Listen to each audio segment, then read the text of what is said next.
Hi guys, welcome to my video response to Ashleyescort's video of top 10 Megadrive titles. Now before I get into my top 10, I just want everyone to know that this was a really hard decision for me to narrow it down to 10 games.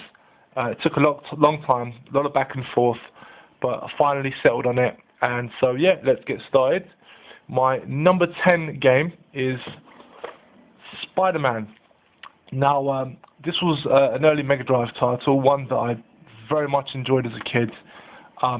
You know, we've moved on a lot since this Spider-Man game, but it just captured the feel for Spider-Man, and it was just a fantastic game. I mean, it's an overlooked game, I think. A lot of people, even though it's a very common title, I think a lot of people never really bring this one up, but it was so much fun, and definitely captured the spirit of Spider-Man very well. So yeah, Spider-Man is my number 10. My number 9 game is Castlevania The New Generation, or as to our American cousins know it as Castlevania Bloodlines. I never played this game as a kid, despite being a Castlevania fan. This one I missed out on, I suppose. I remember seeing it as a kid, but I think it was, you know, I wasn't working at the time. I was too young to work, so all my games were bought by my mum, and you know, there's only so many games I can get her to buy for me. So this was one that unfortunately I missed out on.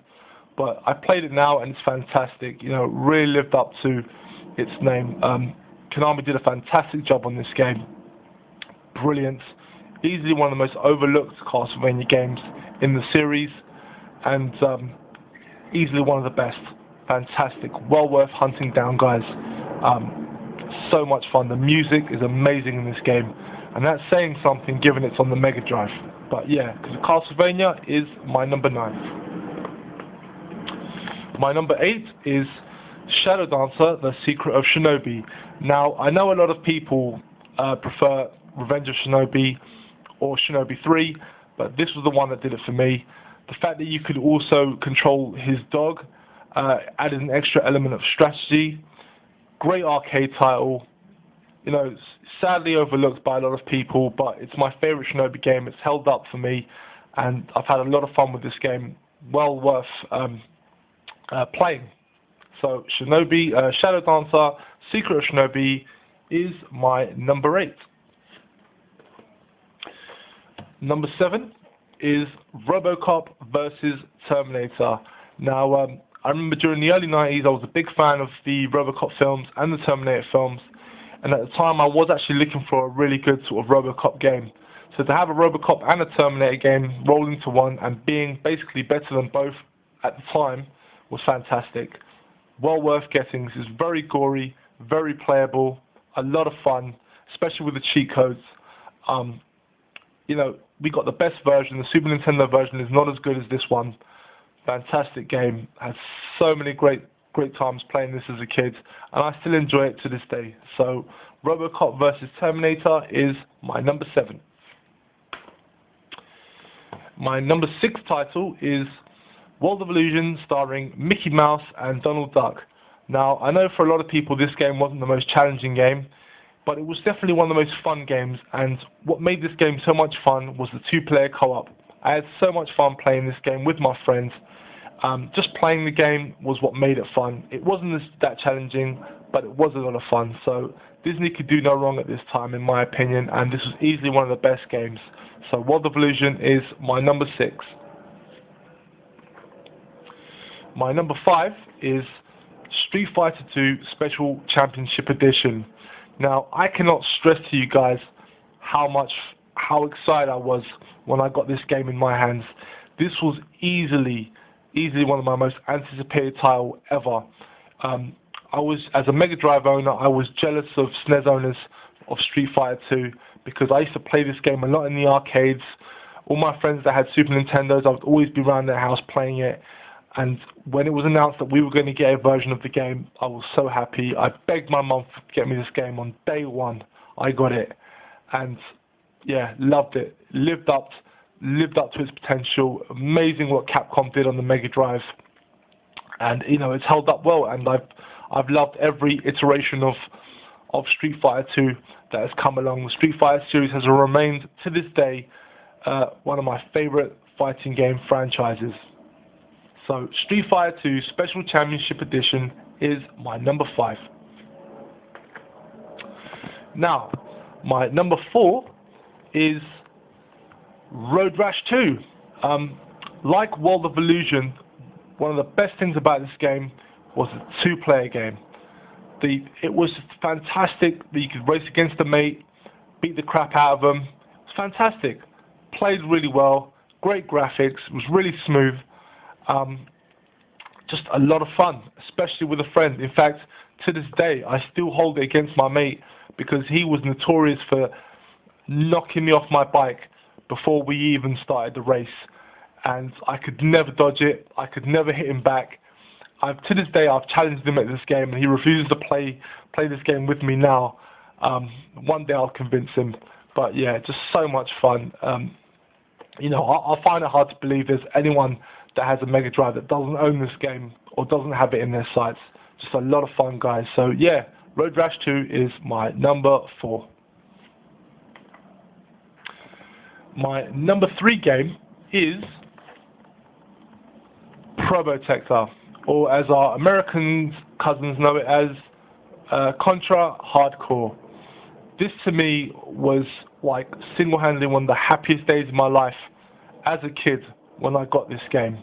I was so jealous of Super Nintendo owners when they got Probotector, Super Probotector as it was known on the Super Nintendo, or Contra 3.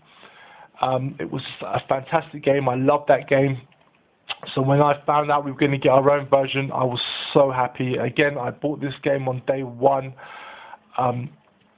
No contest, and it completely blew me away. I mean, the opening level, when that opening level started, you know, I felt like my face was going to melt. That was how excited I was. It's how much it blew me away. It was just so amazing. Definitely one of the greatest gaming experiences on the Megadrive I've ever had, and it's lived up to this day. I still love this game. It's fantastically hard, just a lot of fun, great different types of characters you can play. You know, if you don't have this game in your Megadrive collection, guys, get it now. It is fantastic. It's brilliant. Please do. But yeah, so Probotector is my number 3. My number 2 is going to come as no surprise to a lot of people, is Sonic the Hedgehog. Now, I know, don't groan, but guys, this is the game that got me into Sega. Before this game, okay, I was a Nintendo head. I had my NES. I was all set to get a Super Nintendo, but as we all know, the Mega Drive came out first, and when I saw this game running, that was it for me. I was converted. I had to have this game. I remember back in '91, I was in an adventure playground, and they had like a Mega Drive playing, and I think some kids were playing it, and I just saw this game running. It was like, I have to have this game. Just fantastic platforming action. So different to all the other platformers at the time. It was so much fun, and Sega really knew what they were doing when they made this game. Still holds up to this day. I know the sequels are better, but this is the one that I played the most, and this was the one that, you know, made me love the Mega Drive for the first time. So yeah, Sonic the Hedgehog is my number 2. And finally, guys, again, this is going to come as no surprise to a lot of you, especially some people that have seen my previous videos, but my number 1 game is Streets of Rage 2. Yes, what can be said about this game that I haven't said before, that others haven't said before, but, you know, greatest game of all time. That's all I'm going to say. You know, I've played this game for 20 years. It never got boring. It's a scrolling beat-em-up. I love scrolling beat-em-ups. I used to play them in the arcades during the early 90s. I have got this game on everything. I have it on the PS3. I have it on my phone. I play on the Mega Drive. I play on everything. This is the best game on the Mega Drive. If you love scrolling beat-em-ups, this is the one you get. Fantastic. So that is my number 1. So yeah, guys, I hope you enjoyed my top 10. I hope there was games in there that you know were not the norm. I know my top 2 were predictable, but hey, you know, They're great games for a reason. So thanks very much for watching, and again, thank you very much to Ashleyescort for his video, and for all the others that have participated. I've enjoyed watching their videos, and I'll see you guys again soon. Bye-bye.